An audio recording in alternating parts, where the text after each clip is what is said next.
우리가 계절이 바뀌고 유행이 바뀌면은 새 옷을 구입하듯이 시대가 바뀌고 대중의 의식 수준이 바뀌면은 새로운 종교가 탄생하게 됩니다. 필요하게 되고.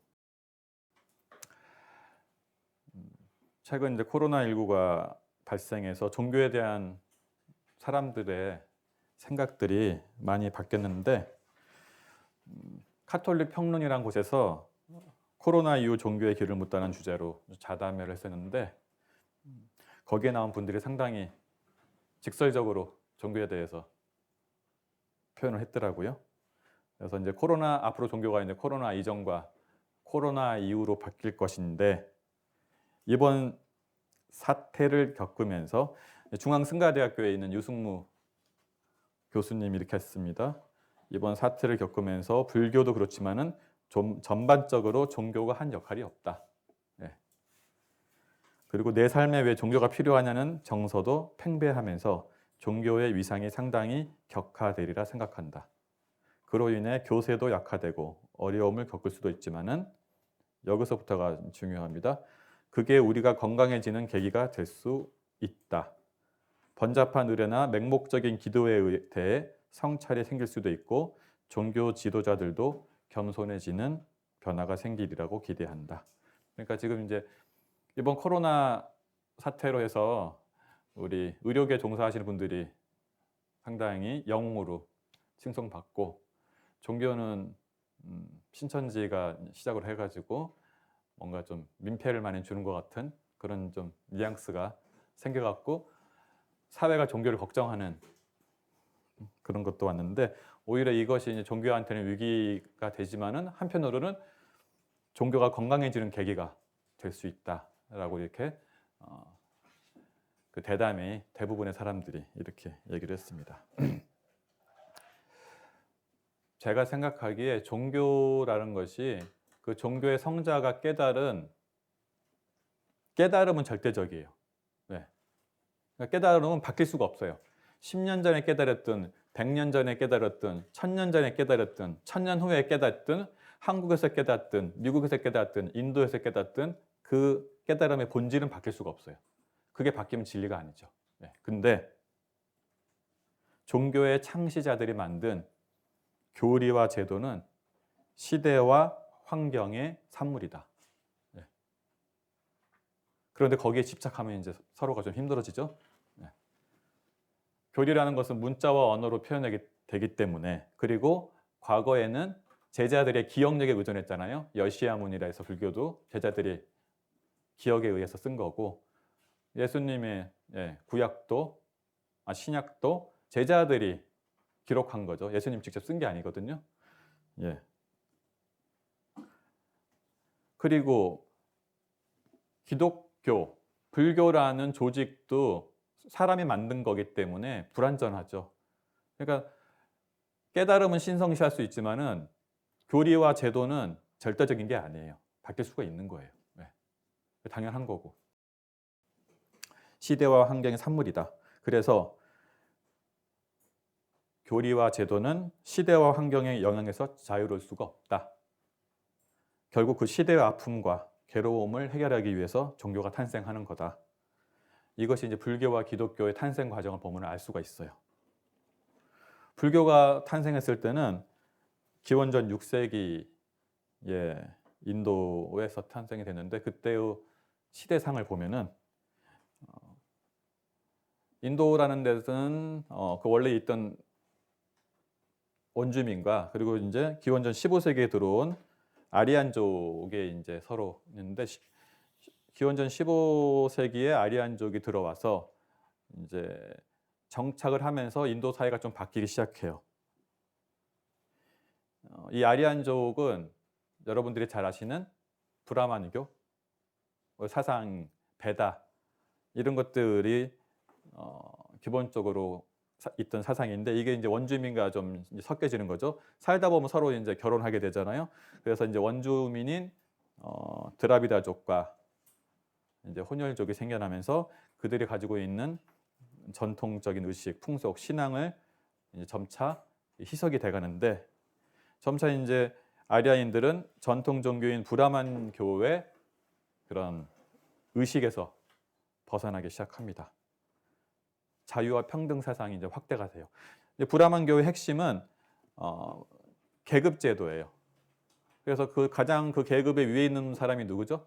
브라만인데 브라만이 사제예요. 우리 같은 사람이 제일 계급의 위에 있어요. 네. 근데 그 밑에 이제 크샤트리아가 있는데 크샤트리아는 군인하고 군주예요. 근데 이제 점차 이 사람들이 영토를 넓혀가면서 이 크샤트리아의 힘이 세지죠. 근데 크샤트리아가 답답한 거예요. 이 브라만이 중심이 된 이 종교가. 그래서 이 브라만교를 대신하는 60개 이상의 학파들이 나옵니다. 이 학파들은 브라만의 권위를 인정하지 않고 새로운 종교 운동을 시작하는데 이러한 운동을 주도한 사람들을 사문이라고 합니다. 사문. 네. 종교인이라고 볼 수 있어요. 지금 단어로 하면 종교인들. 이러한 사문 가운데 한 명이 석가모니였어요. 부처님. 근데 이제 이런 시대에 반해서 부처님께서는 그 당시에는 제식 위주의 문화였어요. 브라만교는. 그러니까 제사를 통해서 희생물을 통해서 뭔가 이제 바라는 그런 형식주의 그리고 계급주의에 대해서 반발해서 부처님께서는 이제 외형적인 의식 중심의 종교에서 진리 탐구 그리고 이제 그 당시에 극단적인 고행의 위주의 종교 수행이 있었어요. 예. 그리고 자이나교가 그때 많았는데 자이나교는 한 생명도 해치지 않으려고 먹는 것부터 해서 걷는 것도 막 빗자루로 쓸고 걷고 막 이럴 정도로 극단적인 수행을 했었는데 그런 극단적인 수행에서 벗어난 중도 사상, 평등 사상을 부르짖었어요. 여러분들이 지금 생각해서 평등이 별거 아닌 것 같잖아요. 평등을 누리고 있으니까. 이 당시에 평등 사상을 주장한 것은 엄청난 혁신인 거예요. 예. 우리가 생각하면 진보 중에서 가장 급진적인 사상이었던 거예요. 그래서 이제 불교가 대중의 지지를 받게 됩니다. 예. 그렇게 해서 불교가 이제 탄생하고 불교가 인도 사회의 중심적인 사상이 되죠. 이게 불교의 탄생이에요. 그럼 기독교는 어떻게 탄생했을까? 기독교는 이제 기원전 4년 전에 예수가 탄생을 했는데 그때 이제 로마가 예수가 태어난 지금 분쟁 지역인 팔레스타인 지역을 지배를 하고 있었어요. 예, 간접적으로. 그래서 이제 유대인들의 그 로마인들의 지배에 힘들어서 메시아 구세주를 기다리기 시작했는데 예수가 이제 성장을 해서 예루살렘으로 와서 복음을 전파했는데 그 당시에 유대교가 가지고 있는 그 사상이 어떤 거냐면은 대표적인 것이 선민의식이 있어요. 예. 야훼라는 지금 말하는 하나님이라는 신이 그때는 야훼였는데 야훼는 민족신이에요. 그래서 유대교와 계약을 통해서 유대인들만 축복을 해요. 다른 민족은 축복하지 않아요. 그것을 이제 우리가 선민사상, 선민주의라고 하잖아요. 선민의식. 근데 이제 그때 예수는 유대교인데 그걸 주장하는 거예요. 우리는 모두 하나님의 자녀고 신의 사랑은 무한하다. 근데 이 사상이 지금 여러분들 생각하기에는 엄청 뭐 별것도 아니네 이렇게 하는데 그 당시에는 막 사람들 듣기에는 가슴이 두근거리는 그런 말씀인 거죠. 예. 그래서 거기다가 또 예수는 그 당시에는 장애자나 죄 지은 사람은 구원이 안 되는데 예수는 죄 지은 사람도 하나님 앞에 회개를 하면은 구원받을 수 있다고 하니까 엄청나게 이제 위험한 사상인 거예요. 예, 그 당시에 보수층, 그 당시에 집권층한테는. 그래서 이제 예수는 그 당시에 바리새파 유대교의 중심적인 세력한테 위험한 사람으로 낙인 찍히게 되죠. 그래서 정치적으로 몰려서 결국은 십자가형에 처하는데 십자가형은 그 당시에는 정치범들한테 하는 그 형이었어요. 그러니까 이제 뭔가 세력이 형성되니까 불안한 거예요. 예수가 메시아가 자꾸 돼가고 있는 거예요. 그래서 예수를 중심으로 사람이 모이니까 이제 그 기존의 세력들은 불안했겠죠. 예. 그래서 예수가 십자가형에 채우는데 제가 보기에는 이제 부처님도 그 당시에는 급진주의자고 예수님도 급진주의자인데 제가 보기엔 예수님이 조금 더 급진했던 것 같아요. 예수님한테 훨씬 더 이게 사람이 확 몰렸던 거예요. 그러니까 이제 불안하니까 이제 결국은 없애지고 그래도 부처님은 그 사상을 좀 더 오래 피셨죠. 그래서 모든 종교는 그 당시에는 가장 급진적인 사상이고 지금 보기에는 너무 평범하지만 급진적인 사상이고 대중의 공감대를 형성해서 탄생을 하게 됩니다. 원불교도 이제 그런 배경으로 탄생을 하는데 자, 그럼 이렇게 생각해 볼 수가 있는 거예요. 만약에 부처님과 예수님이 코로나 종교를 만들었을 때 코로나19가 퍼져 있는 상황에서 종교를 만들었다면 어떻게 됐을까? 어떻게 됐을 것 같아요, 도인교원이? 자, 불교는 그 당시에 신분제가 강한 사회였기 때문에 평등을 주장했죠. 그리고 예수님은 그 당시에 선민의식, 유대인만 구원받을 수 있다고 하는 말 때문에 박해 사상은 널리 살아가는 거잖아요. 박해주의를 주장한 거예요. 그러면은 지금 코로나19가 퍼져 있는 시대에 예수님이나 부처님 오셨다면 교리가 좀 바뀌었을 거예요. 깨달음은 바뀌지 않았겠지만은 교리는 바뀌었을 거예요. 왜 그러냐? 원하는 걸 줘야죠. 왜? 그래서 개교의 동기에 대해 접근할 때 여러분들이 문자적으로 해석하면은 재미가 없어요. 종교사적으로 좀 접근해 줘야 돼요. 그렇다면은 대종사님이 활동하실 당시에는 대중들이 어떤 요구가 있었냐, 그리고 어떤 시대냐, 그것이 없이 들어가는 개교의 동기는 그냥 말장난에 지나지 않죠.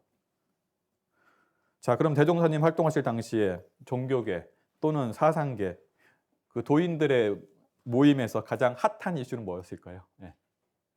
만약에 종교인들이나 도인들이 뭔가 모임을 만들었다면 핫한 주제, 종교 분야 검색어 1위 그 당시에 만약에 인선이 있었으면 뭐였을까요? 검색한 단어 여러분들 해주교 뭐가 있었을까요? 만약 그 당시에 가장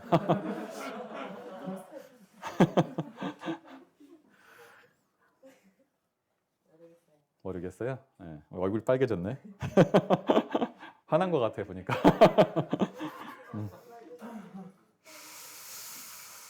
그 당시에 종교인들한테 가장 핫한 주제, 도인들한테 핫한 주제, 여러분들 같이 이제 독군들, 그죠?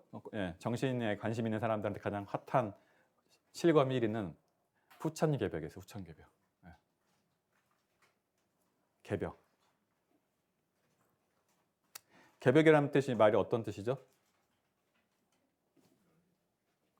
그렇죠. 열리다. 그러니까 이게 개벽이라는 것은 천개지벽의 약자예요. 천개지벽. 그리고 개자가 10개자고 벽자도 10벽자예요. 그러니까 하늘이 열리고 땅이 열리는 건데 이것이 보통 우리가 이제 일반적인 뜻이죠. 그러니까 천지가 처음으로 생기는 것을 개벽이라고도 하고 세상이 한번 뒤집혀서 편안해지는 걸 천지개벽 됐다라고 하잖아요. 그렇게 이제 사용되는 말인데 오늘의 이제 중요한 단어죠.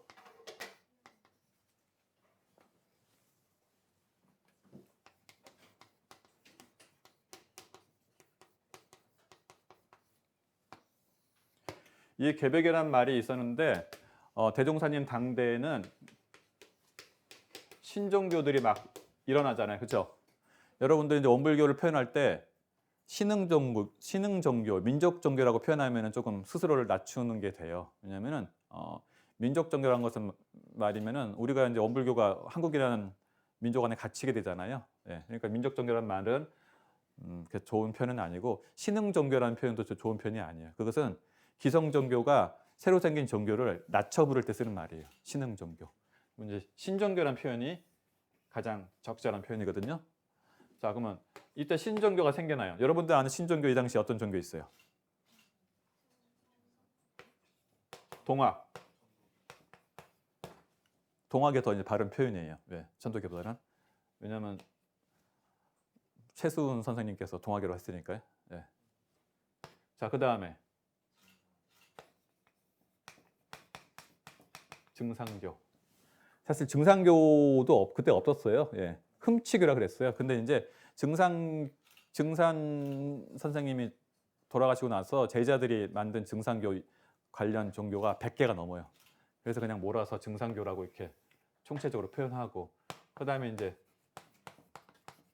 우리 주인공이 이제 원불교가 이게 대표적인 신정교가 이렇게 있는데, 이때 신정교의 창시자들이 모두가 꺼냈던 핫 키워드가 개벽이에요.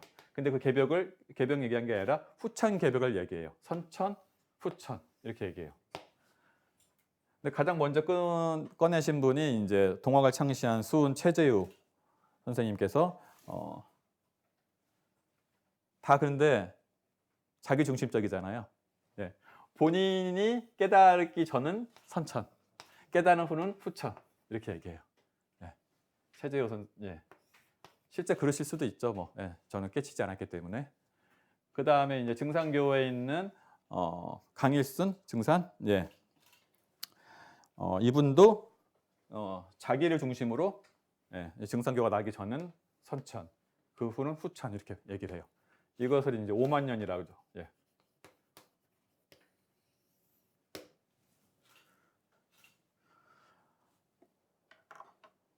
그래서 이제 동학이나 증산교나 다 선천, 후천 이 개념이 나오는데, 이제 가장 먼저 쓰신 것은 이제 동학에서 이제 후천 개벽을 이제 주도적으로 쓰셨죠. 그 다음에 이제 이었고요.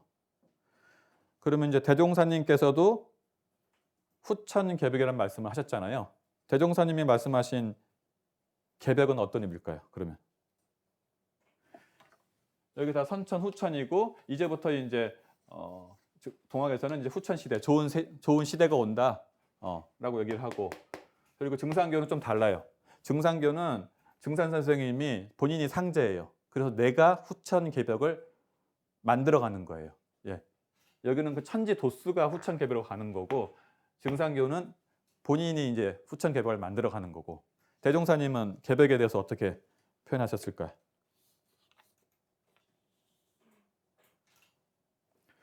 대종사님께서는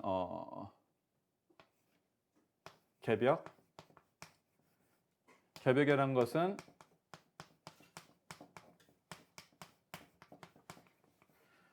천개 지벽의 약자예요. 원래 천지가 열리고 이제 땅이 열리는 건데, 대종사님께서는 천지가 열리는 것은 정신 문명이 발전하는 거고, 지벽, 땅이 열리는 것은 과학 문명이 발전하는 거다, 이렇게 보셨어요. 그래서 이제 대종사님께서는 후천 개벽이 열리는 시대를 몇 년도로 보셨어요? 갑자년 1924년을 기점으로 해서 이때부터 후천 개벽이다. 그래서 원불교 총부가 언제 지어져요? 이때 지어져요. 네.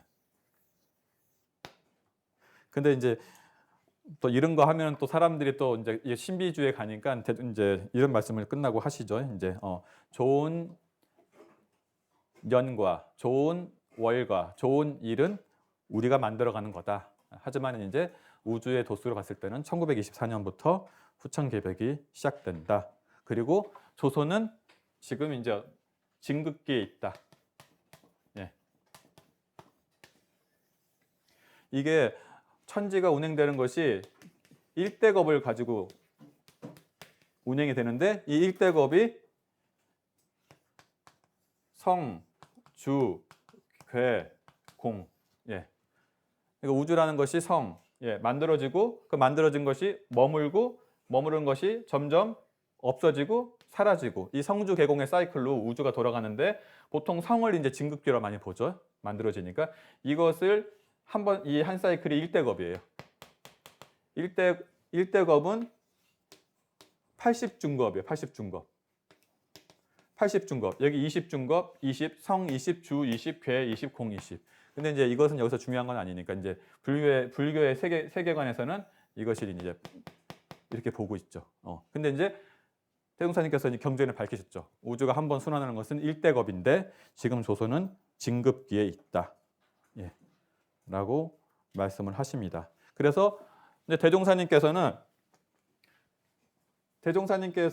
개벽을 말씀하시면서 선천과 후천을 구분한 목적은 무엇일까요? 대종사님께서.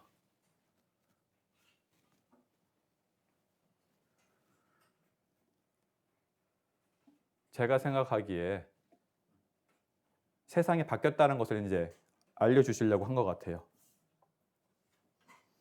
세상이 바뀌었는데 사람들은 바뀌질 않으니까. 예. 그래서 대종사님이 이렇게 표현하시죠. 지금 시대는 묵은 세상의 끝, 새 세상의 처음. 이때가 제가 보기에 이제 1920년대를 전후로 이렇게 보시는 것 같아요. 이제 원불교가 만들어졌을 때잖아요. 그래서 이제 묵은 세상의 끝이고 새 세상의 처음이다. 예. 그리고 이때가 이제 선천, 후천. 또 이때를 음시대, 양시대. 그리고 여기를 밤, 낮 이렇게 표현했어요. 그런데 제가 보니까 정산정사님 표현이 제일 여러분들이 이해하기가 쉬워요. 예. 이때 근데 이게 대부분의 종교 성자들이 이렇게 봤거든요. 근데 이게 거의 제가 보기엔 정확한 게 이때까지 엄청나게 불평등했잖아요. 신분 제도나 그리고 뭐 여성이어서 안 되는 것들 있었는데 이때를 기점으로 이제 바뀌잖아요. 그게 이제 그 바뀌는 몸부림이 뭐죠? 바뀌기 위한 몸부림이 있었어요, 이때. 예? 통학농민운동이잖아요. 이때 이제 그 선천시대 그런 불평등, 그 억압 이런 것들이 한꺼번에 폭발해서 나온 것이 동학농민운동이고 혁명이고 이때를 이후로 이제 후천 개벽 시대로 넘어가는 거예요. 예. 근데 이제 대종사님께서는 거기 보면 이런 말도 있어요.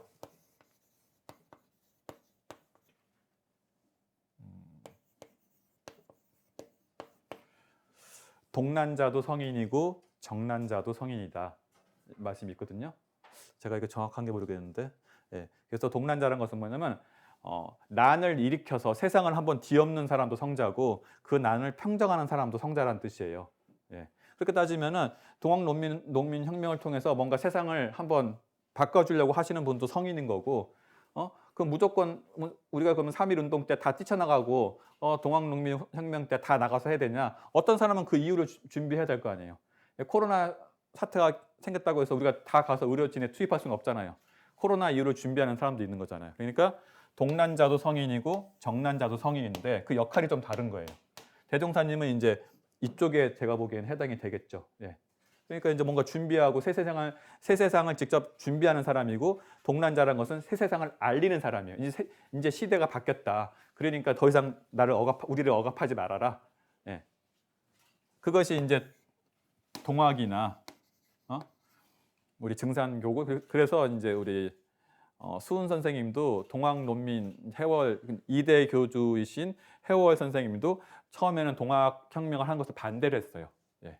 그러다가 이제 그 농민들의 그 한이랄까 분노가 극에 달해서 이제 더 이상 누를 수가 없는 거예요. 그러니까 이제 이렇게 터져 나온 건데 이럴 때 이제 그래서 우리 묵은 세상을 밤으로 표현하고 선천을 낮으로 표현했는데 밤은 어떤 특성이 있어요? 밤세계는? 밤세계는 활동을 많이 해요, 적게 해요? 그리고 밤에는 교류가 많아요, 적어요? 예. 그러니까 이때 시대는 나라 간의 교류가 있어요, 별로? 활동이 있어요? 거의 한국에 있으면 한국 것밖에 모르잖아요. 예. 그런 시대. 그리고 치우침이 많고 활동이 적고 이런 식이고 낮 시대는 어때요? 활동이 많아요, 적어요? 많죠. 교류가 많아요, 적어요? 많잖아요. 그렇죠? 예. 그리고 다 대명천주를 밝으니까 서로 인지가 이제 골라지는 시대죠. 이때는 불평등이 심한 세대고 밤에는. 그러니까 이제 이때는 밤세계를 표현하고 이때는 이제 낮세계를 표현하는데 대종사님께서는 선천과 후천을 구분하신 이유가 뭐냐면은 내가 후천 개벽을 만들어 간다. 내가 최고다 이런 의미로서 한 게 아니에요. 대종사님은 왜 선천 후천을 말씀하셨을까요? 우리 역사 전공하는 경주교 왜 선후천을 말씀하셨겠어요? 응? 내가 후천 세대 주세성자다라고 얘기하려고 하셨을까요? 왜 선후천을 이렇게 강력하게 말씀하셨겠어요? 네? 네, 맞아요. 네.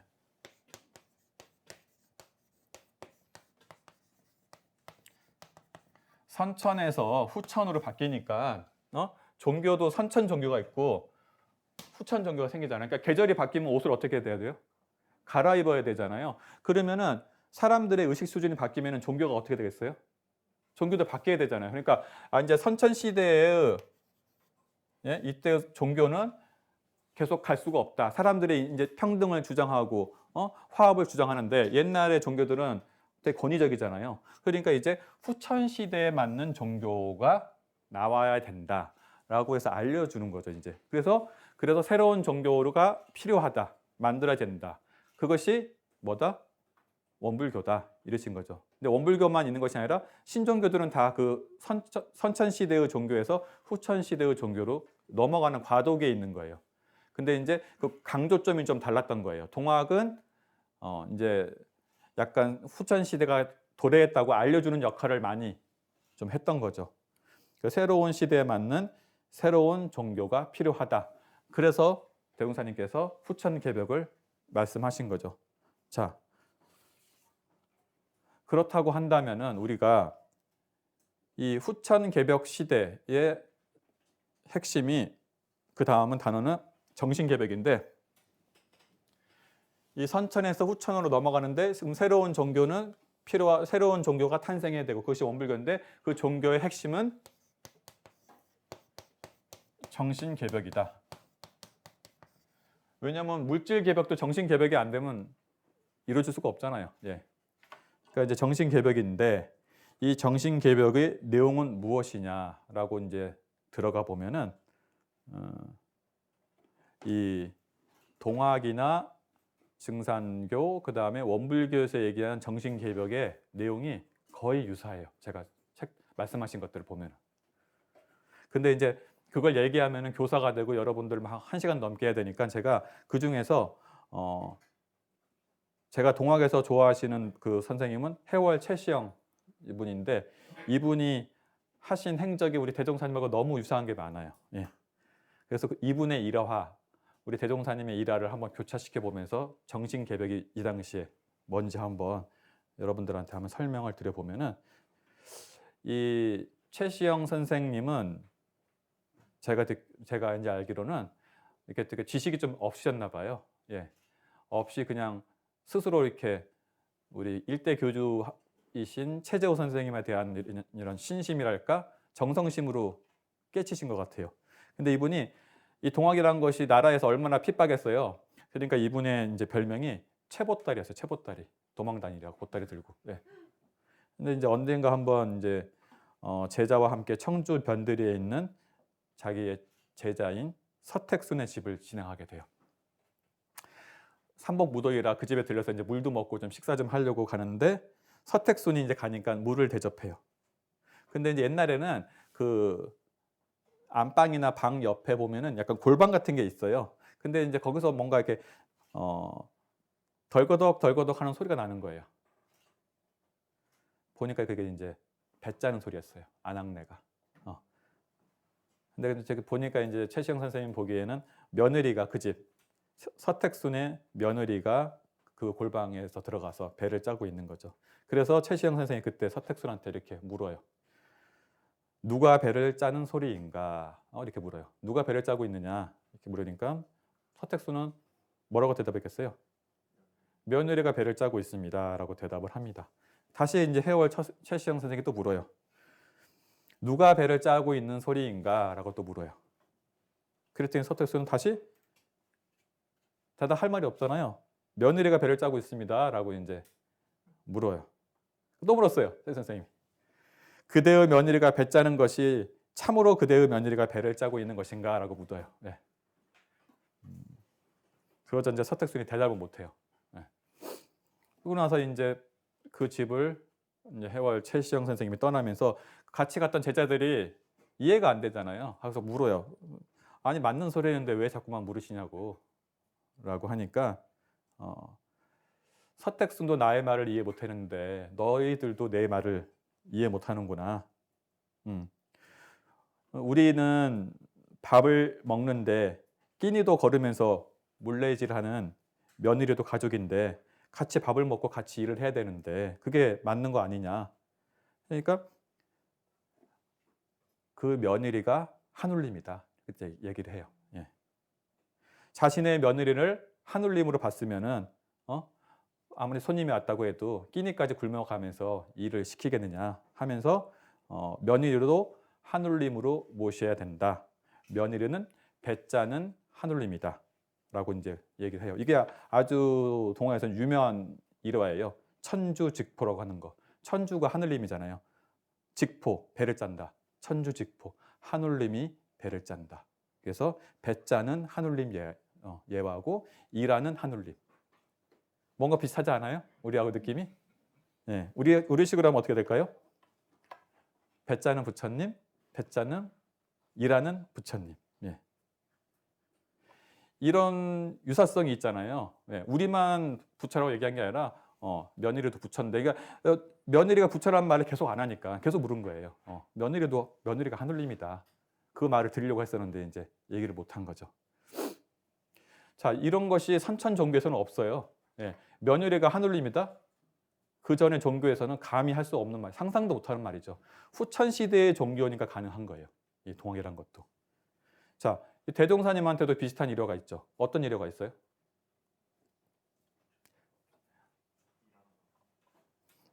그것도 있고, 예. 복례정사에서 계실 때, 그죠? 노인 부부가 와서 가다가 자기 며느리가 왜 가냐니까 자기 며느리가 불효해서 실상사 가서 부처님한테 불공하고 오려고 한다라고 하니까 뭐라고 하세요?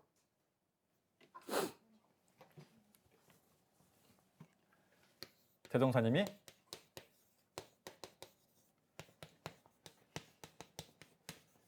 이렇게 딱 하죠. 예. 뭐라고 하세요?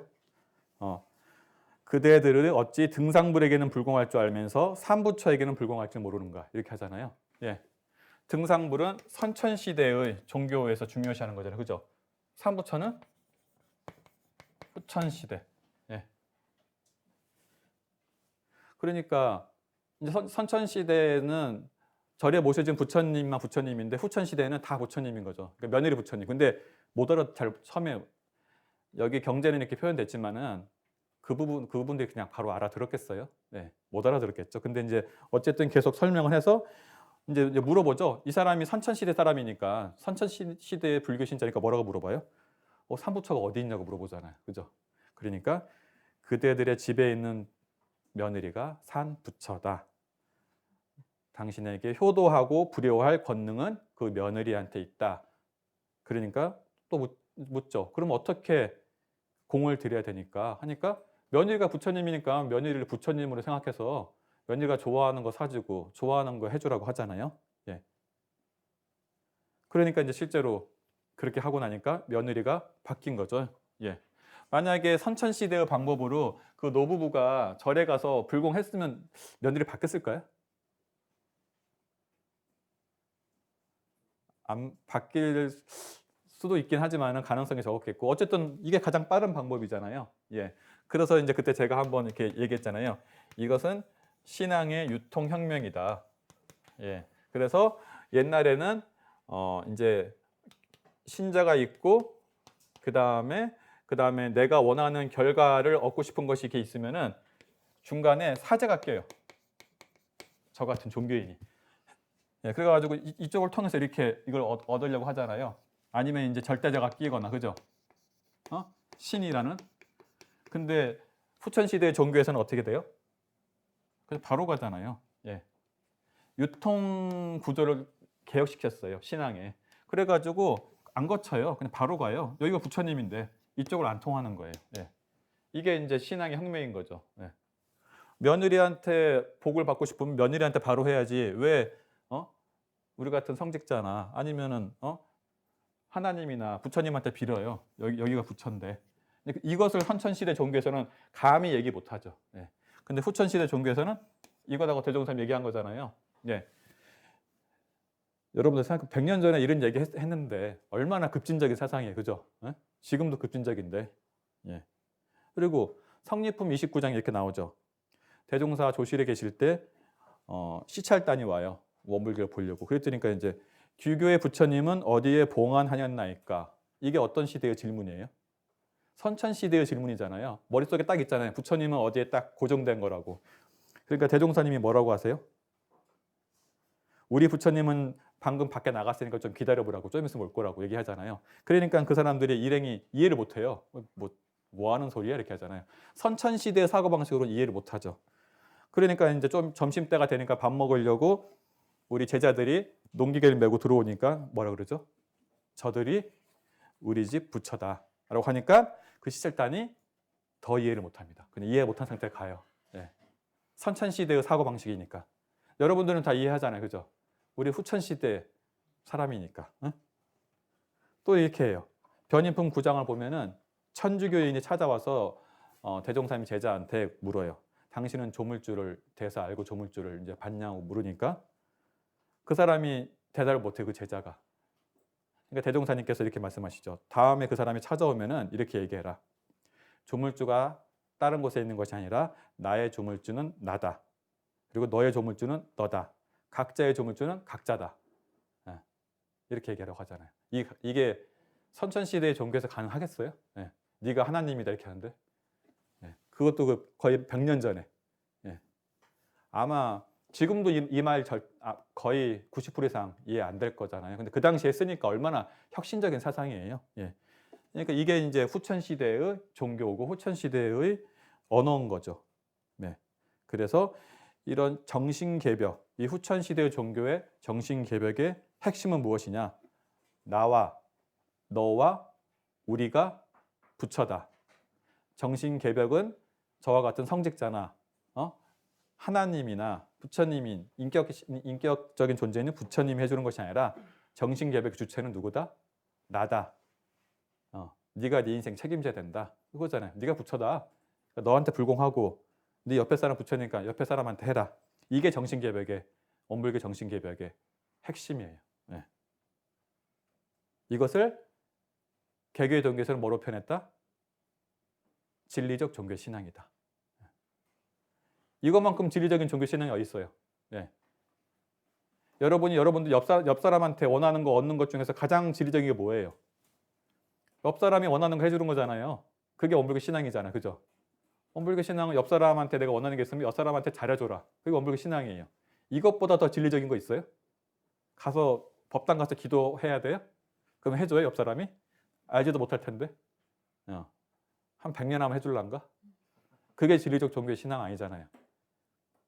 가장 합리적이고 가장 효율적이고 가장 빠른 거, 이게 인과잖아요. 내가 원하는 게 있으면 상대방한테 불공하는 게 인과신앙, 그죠? 그리고 사원신앙, 옆 사람은 동포잖아요. 동포한테 신앙하는 거. 인과신앙, 사원신앙이 진리적 종교의 신앙이다. 자, 그래서 표율은 어떻게 표현되어 있죠? 처처불상 사사불공. 이게 진리적 종교의 신앙의 핵심 강령이에요. 처처불상 사사불공. 그 다음에 사실적 도덕의 훈련은 어떤 거죠? 원불교에서는 수행이라는 것을 설교만 많이 들으면 수행이 돼요? 안 되잖아요. 그죠? 귀만 극락하죠. 그건 관념적인 수행이죠. 사실적인 수행이 아니에요. 그죠? 우리는 수행이라고 하면 자선만 하거나 연불만 하거나 경전만 읽으면 그걸 수행이라고 해요? 우리는 그것을 편벽된 수행이라고 하잖아요. 우리는 힘들어요. 자선도 해야 되고 연물도 해야 되고 여러분 힘들잖아요. 훈련 가면은 강연도 시키지, 회화도 시키지, 상실리기 써야지, 유념 해야지 막, 회사보다 더 피곤할 수도 있잖아요. 그죠? 이게 이제 사막병진이고 원만한 수행이죠. 그리고 우리는 처음에 오는 사람하고 나중에 오는 사람하고 똑같이 공부시켜요? 우리 법의 등급 있잖아요. 보통급한테는 보통급 10개문 주고 특신급한테는 특신급 10개문 주고 법마상정급한테는 법마상정급 10개문 주잖아요. 얼마나 사실적이에요. 그죠? 똑같지 않잖아요. 그래서 대종사님께서는 과거의 종교는 기성복이라고 하면, 그죠? 똑같이 공장에서 찍어서 주는 거라면은 원불교 신앙은 맞춤복이다. 그 사람의 근기와 마음 상태에 따라서 하는 공부다라고 했죠.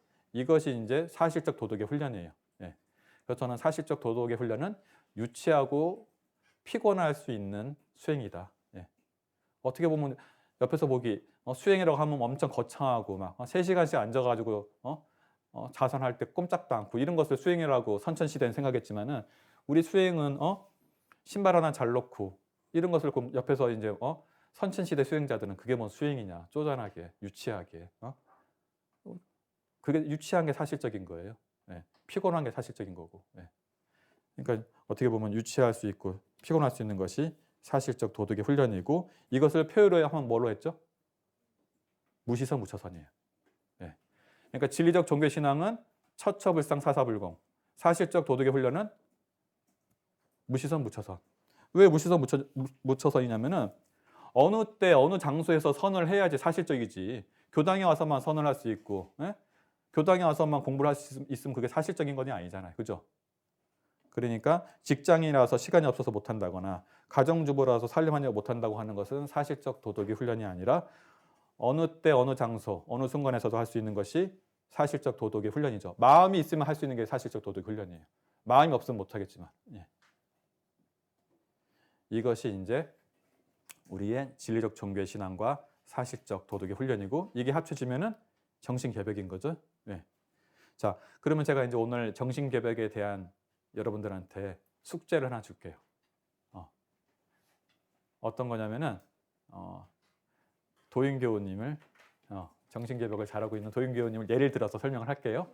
자, 오늘 끝나고 집에 갈 때 어떻게 가냐면은 부처님이 버스를 탄다. 자기한테 얘기를 해요. 부처님이 걸어간다. 부처님이 집에 가서 잘 때 부처님이 주무신다. 옆에서 지은교우가 쳐다보면은 부처님이 쳐다보고 있네. 이게 정신개벽이 실제 훈련이에요. 그래서 이제 제가 간사 때는 서로 간 호칭을 부처님이라고 하게 하셨거든요. 우리 종사님께서. 여러분들이 모든 행동을 나한테 암시하는 거예요. 그럼 내가 부처님이 얘기한다 그러면 욕 막 할 수 있겠어요? 쉽지 않아요. 그리고 옆에서 나한테 좀 안 좋은 얘기 하는데 부처님이 얘기하신다 할 때 막 안 좋은 얘기가 가겠어요? 잘 안 가죠. 그러니까 내가 하는 모든 육군 동작에다가 부처님이 강연 듣고 있다.